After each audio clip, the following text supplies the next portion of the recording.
बाबा, मैं अपने लल्ला को लेके बड़ी परेशान हूँ। पिछले कुछ दिनों से उसका काम एकदम चौपट हो गया है। कोई उपाय बताइए ना बाबा।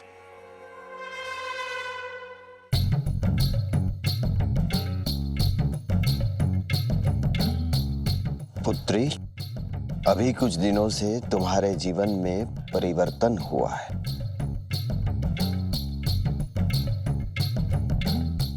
हाँ, मेरा ब्लड प्रेशर नॉर्मल हो गया है। तुम्हारे नहीं, तुम्हारे बेटे के जीवन में क्या बदलाव हुआ है? यही तो कि दुकान पहले चलती थी, अब चलती नहीं है। बेटे के निजी जीवन में क्या परिवर्तन हुआ है?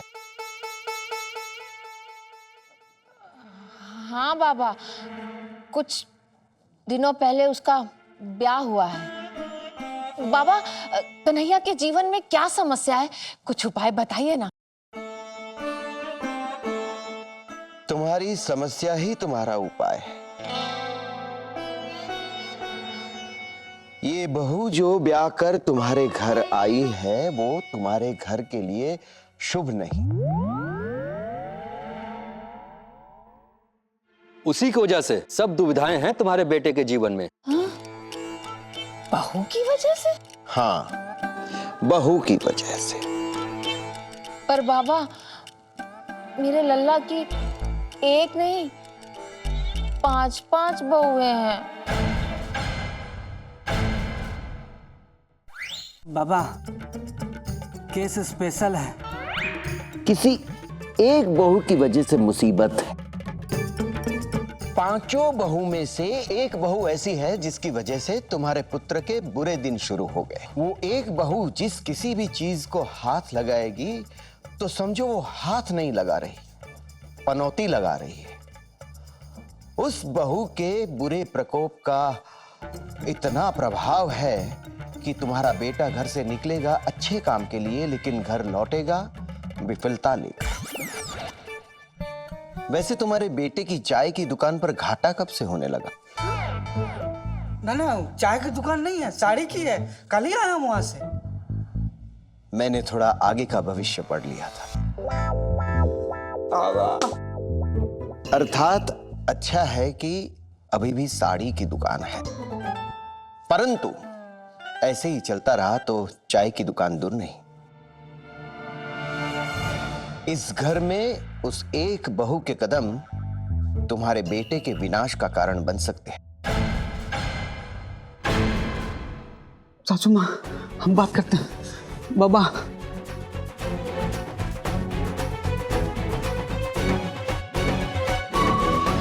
दुकान में एसी ना हो ना, बिजली का बिल 1000 रुपए से ज्यादा ना आए। भैया, ये एसी सेकंड हैंड में बेच दो और इससे 2 अच्छा काम कर लो। एक तो मेरी तनख्वाह दे दो और दूसरा वैष्णो माता तक टूर कराओ। काहे कि भैया, मंदी के टाइम में माता रानी ही पार लगाएंगी।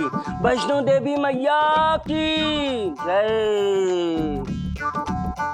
हो गया तुम्हारा? हाँ हम कुछ बोले? भैया प्लीज। तो बेटा हमारी बात सुनो। आपकी एसी तभी ऑन होगा जब दुकान पे कोई कस्टमर आएगा, और कस्टमर के जाते ही एसी बंद हो जाएगा। कहा समझे? तो भैया आप बाहर जाएं और ये बात लोगों को बताएं। लोगों को? हाँ और क्या, सुबह से हम, आप और चाय वाले के अलावा दुकान में कोई आया? चल एसी चला, कस्टमर आया। आइए सर, बैठिए। भाई साहब, हाँ, जरा ये एड्रेस बताएंगे कहाँ पड़ेगा? बंद कर एसी। हमें नहीं पता। इधर लाओ। एकदम करेक्ट जगह पर आए हो। एकदम सीधा जाओ, ठीक है, और चौराहे पर एक केमिस्ट की दुकान है, वहां से फिनाइल की एक बोतल ला के दो, हम पिएंगे और सीधा ऊपर जाएंगे। क्या आदमी है यार। चलो हटो हटो। भैया अब यही करना पड़ेगा। थोड़ा काम भी कर लो। अरे तेरी, आज वो दुकान के पेपर ले जाके टैक्स भर रहा था। अरे मैया। हाँ बोल लल्ला। वो जो दुकान के पेपर्स है ना, वो निकाल के रख, हम आ रहे हैं। क्या हुआ? दुकान बेचने की नौबत आ गई का? अरे नहीं मैया, कुछ और काम के लिए चाहिए। अच्छा ठीक है।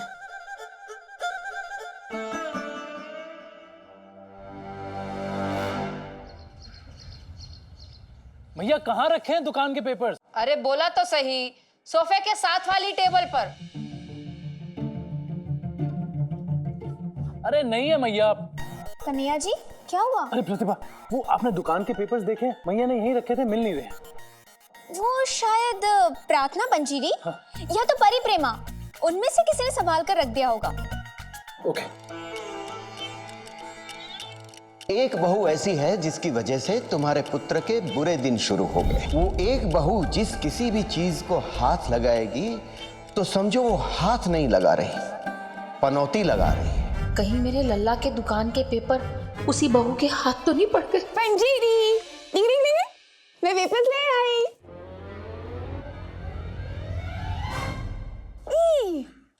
बेचारे समोसे, इन पे क्या बीतती होगी ना पंजीरी। एक तो वैसे ही इतने ऑयली, ऊपर से लोग इन पे चटनियां डाल डाल के खाते हैं बेचारे।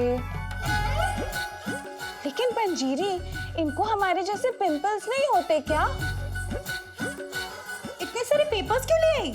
अरे ये तो टेबल पे अखबार के साथ पड़े थे, मुझे लगा अगर अखबार कम पड़ गए तो इन्हीं के पन्ने फाड़ के इन्हीं में तेल निकाल लेंगे। पर ये तो कानूनी कागज लगते हैं। पंजीरी, वो बाहर हॉल में मैया ने ना, अरे ये तो मेरी दुकान के पेपर से, ये यहाँ क्या कर रहे हैं? कन्हैया जी, ये तो मैं समोसे का तेल निकालने के लिए लाई थी। क्या? अरे परी, कानून के पेपर से कोई समोसे का तेल निकालता है क्या? इसने ही छू लिया। क्या पता, ट्राई करने में क्या जाता है। वैसे भी कन्हैया जी, आप अपनी दुकान के कानूनी पेपर्स को कम मत समझिए। कानून के हाथ लंबे होते हैं, तेल निकाल ही लेंगे। पंजीरी, कल से ऑयल फ्री समोसे बनाना। घर में और भी कानूनी पेपर्स हैं ना। ओ अकल की मलिका, दे इधर। अरे माँ जी, इन पे लग जाता तो? इसने भी छू लिए।